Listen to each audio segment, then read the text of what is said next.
secret to creating a great Wheezy type beat for Young Thug and Gunna is yo Wagwan. Hope you're having a great day. In this video, I'm going to be showing you how to create a beat for Young Thug or Gunna, a Wheezy type beat basically. I'm going to be walking you through one of the beats that I've recently created that sounds like a summery vibe for Young Thug and Gunna.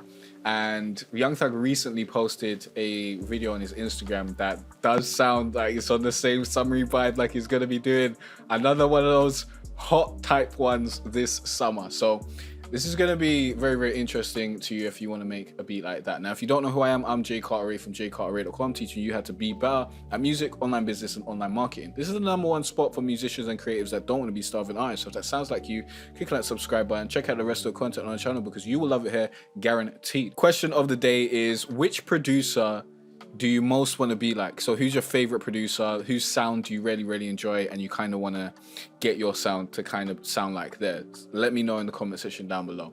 Now let's get into it. So I'm going to play a little bit of the beat, basically intro, verse, chorus, then we're going to get into breaking down everything.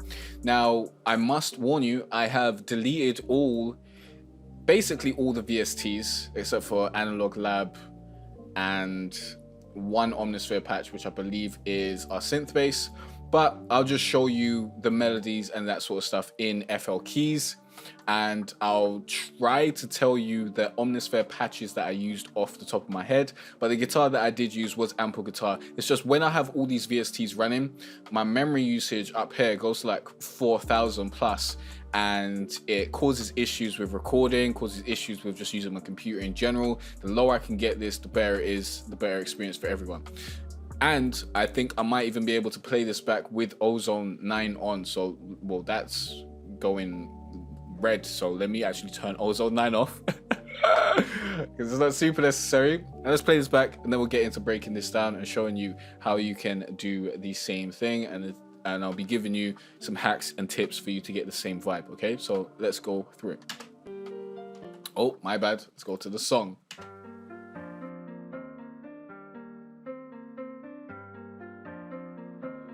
This is called grade cooking.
Okay, so that's that. Let's walk through it. We're going to start with the melody. Actually, before we even get to the melody, we're going to start with the tempo, okay? If you want to create a Wheezy type beat, a laid back type banger for Gunna, for Young Thug, you want to be hitting that 115 to 120 tempo, yeah? 117 is a great middle ground. I see a lot of Wheezy type beats around here. So hit 117, 118, 115, 116, try them out, innit? I usually will go 117 or 1120, not 1120, 117 or 120, basically. Those are the ones that I generally will pick. Might go to 115 if I'm ready. Nah, I don't go to 115. Let me not lie, I'll just pick 117. That's just the one that I go to. So that's that, okay? Now, let's get into, let me just make sure, yeah, that sound was coming through. Let's get into the actual melody, okay, and how this is created and built. So I like to use guitars most of the time. I use ample guitar for this in particular. If you want to have your guitar trap beats half mixed before you even get to the mixing stage, you want to grab my guitar trap beat mixing template. It's going to help you out so much and have your beats sounding professional. Okay, link down below. Go to jcartray.com/guitar trap FL. Now, we're not going to get into the mixing in this video because that's not what it's about, but that template will basically deal with all the mixing for you, so you don't really need to know much. So this may look a little bit complicated to you, I don't know, but it's not really. It's just building from the chords, okay? So this is in G minor. So let's actually go to File, we'll go to View, we'll go to Scale Highlighting, and we'll change this to G minor so we can see where everything's supposed to be, okay? Now, the way I build my chords is I'll just build the bass notes, especially if I'm going to do something like this, which is, you know, a 3-chord descending bass line. I like to do my bass notes and then I'll start to build the melody around it. So generally with my melodies, I'm going to use notes that are in the chord. So as you can see, this then goes to the second note in the chord, and then we skip the 3rd note and instead go to the 7th, and then we come down to that 3rd note, and then here I'm just continuing to go down. Like, I didn't even worry about the chords basically here. I was already on the roll for the melody, so I just continued going with the melody and just saw what came up and kept on going. And then I, you know, went up and I just experimented until I found the melody that I wanted, and I kept this melody the same so that it's catchy, and I just changed this at the end of the first 2-bar loop so that there's a bit of differentiation, and then that's the same thing repeated over there. And then when we copy it over, I have a little bit more variation so that we've keeping it catchy, but at the end of this is actually a 4-bar loop. At the end of the 4-bar loop, yes, it says 8 bars, but this is in double time, so it's a 4-bar loop. But at the end of the 4-bar loop, we change things up a little bit just to make things a little bit more interesting. So this would be the normal ending part of this, but instead we changed it up. And the main thing that we changed is we added this F up here, and we then descend down to this C. It's a lot of just going up and going down, basically. So let's play this back. If you want like in-depth melody tutorials, already done that. That video is my easy way to create catchy guitar trap melodies. Watch that video, yeah? I go in depth into this stuff, and that's really going to help you out. But for this, I want to kind of give you a brief overview. So let's just play this back.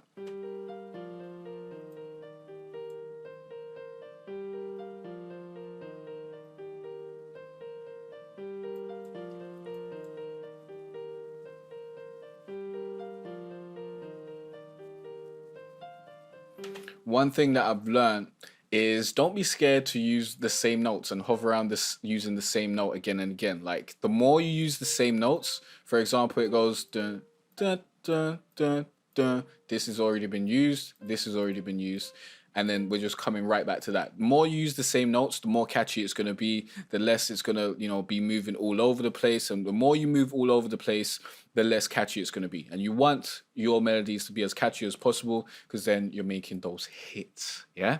Okay, so that's the first melody. Then with that information, after we made that melody, we then created the chords. And to create the chords, we just created chords from the bass notes. So this is the first chord, G, A sharp, D. This is just a basic G chord in this thing. Just skip a note, skip a note. This, skip a note, skip a note. And I added a 7th to that. And these are the chords that I used for the chord pad. So if we play this back.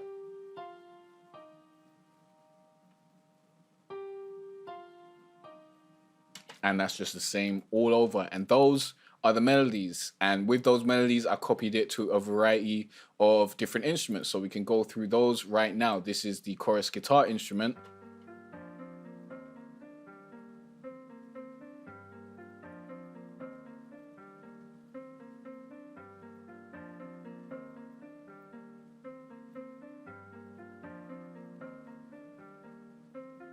That's ample guitar. Then we've got analog keys using the reverse keys patch that I just constantly have been using recently.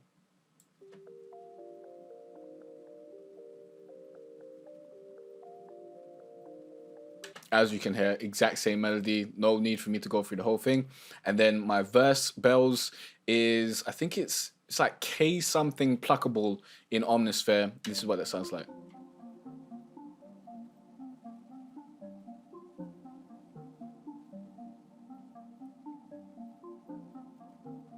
It's basically, I like this one because it moves from air to air and it gives you like a real epic sound. So those are those. And then we've got an ARP over here.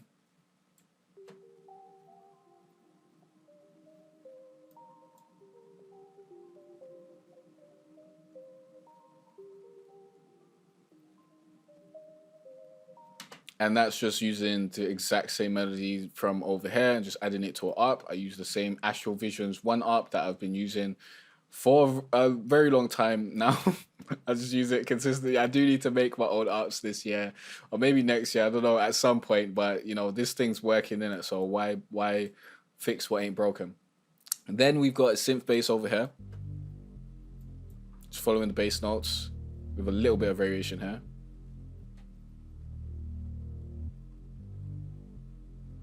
I usually just completely follow the bass notes, but I wanted to add a little bit of sauce here, so I just added this to move back to the G that I knew was coming up. So it's always great when the notes are very close like this, and I'm able to just have a nice little note that moves right back into the main note, basically. So that's that. Then we've also got the chord pad, which is using the chords that I showed you earlier. So let's listen to that.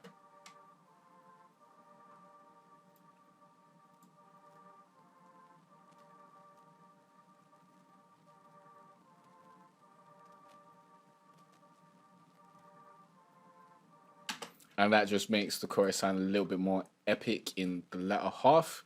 Then we got the drums. Okay, the drums is gonna be interesting. Yeah, I feel like this is gonna be a very helpful part to go through. So obviously we got the claps.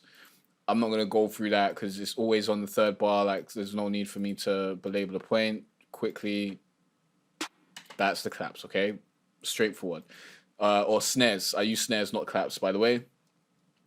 Then we've got the hi-hats, which I think is actually going to be super interesting. Okay, so let's go into this. Now, what Wheezy does is he uses a lot of third step rolls. So as you can see, this is a third step roll. Is it third step or third beat? What did I do? Let me just check. I think this might be a third step roll. But as it is in third step, but I guess I might have just plopped them down like this instead of doing like a roll with the paint tool. So there's that. And then I think this is in half beat. So sometimes I'll go third step, sometimes I'll just go half beat. And there's a little bit of a trail down over here in third step as well. And when I do these little rolls, I like to hit another hi-hat. Basically, you miss one and you hit the other one. But the way I look at it is just midway through the beat, okay, of the next beat. So let's just listen back to this.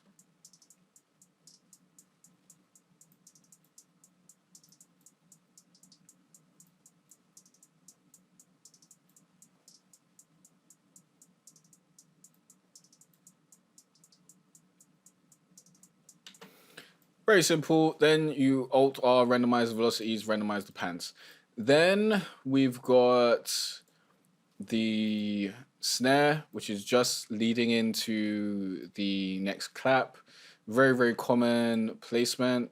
This is how it is.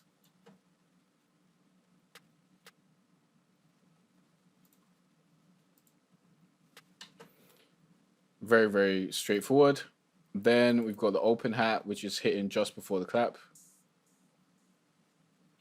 Just to swing into that clap a little bit more. Okay. Then we got this snare, which I don't remember what this is hitting into. Maybe it's after the clap. Clap would be hair and hair. So yeah, it's after one of the claps. And this is what that sounds like. Very interesting stuff. Then we've got the 808, which is actually interesting stuff, okay? Now, what I want to teach you about the 808s in terms of when you're trying to make these Wheezy type beats or these slower beats for Young Thug and Gunna is you don't want to overdo it. You want to leave a lot of space, yeah? That's super, super important to be leaving space in between your beats. In the beat, basically. So here, I'm not really hitting a lot. Generally, you'll have a hit here and then you have a hit here, but I made sure I didn't have that hit here, and I just had a ending hit here that leads back into my first hit on the second bar, basically. Is this the second bar? Yeah, this is the second bar, because remember, this is in halftime. And then here at the ending bar, we spice it up a little bit. And then over here in the second half, we spice this up a little bit to lead back into that second bar. And then we just follow the bass notes of the main melody and go down like that, because I really, really like that effect. But if you do it too much, especially in these slower beats, it can kind of be overkill. So then we had like a 3-note roll, but not really a roll. It's because it's only, if it's only half beat, I don't really count it as a roll, but you'll hear it in it. Let's play it back. Loads of space.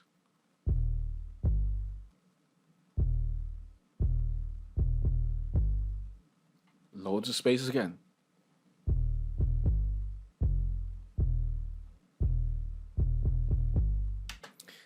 And that gives you that groove, yeah? That gives you enough space to have everything in between.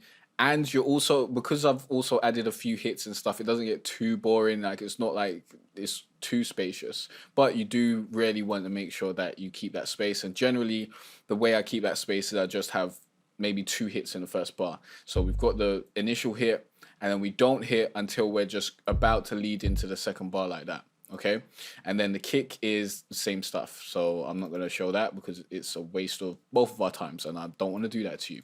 So let's play back the drums by themselves, and then we shall play. Well, I guess you've heard all the melodies. There's no point in me going through everything. Let's play the drums.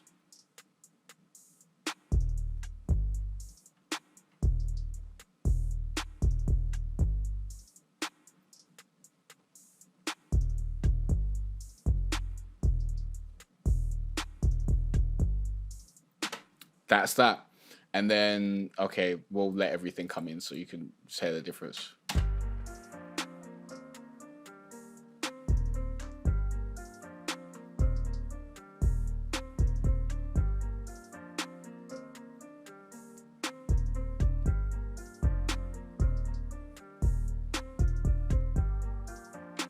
my God, banger. I love this beat. I've actually already started writing to it, so new song on this beat coming out soonish. But yeah, that is that. That's how you make a Young Thug type, Gunna type, Wheezy type, summary, trap, pop type beat. Yeah. That's a super long title, so I'll definitely shorten it up. But that's how it's done. If you want to learn how to make your own trap beats from scratch, I highly suggest you sign up to my free course. You'll get access to my 9-step easy trap beat making formula. Link down below. Go to jcarterae.com/free trap course. And you can get my guitar trap beat mixing template, link down below as well. If you got any questions or any other tutorials you want me to make, please let me know in the comment section down below. And in the next video, you'll learn more about music, online business, or online marketing. And I'll see you there. Peace out.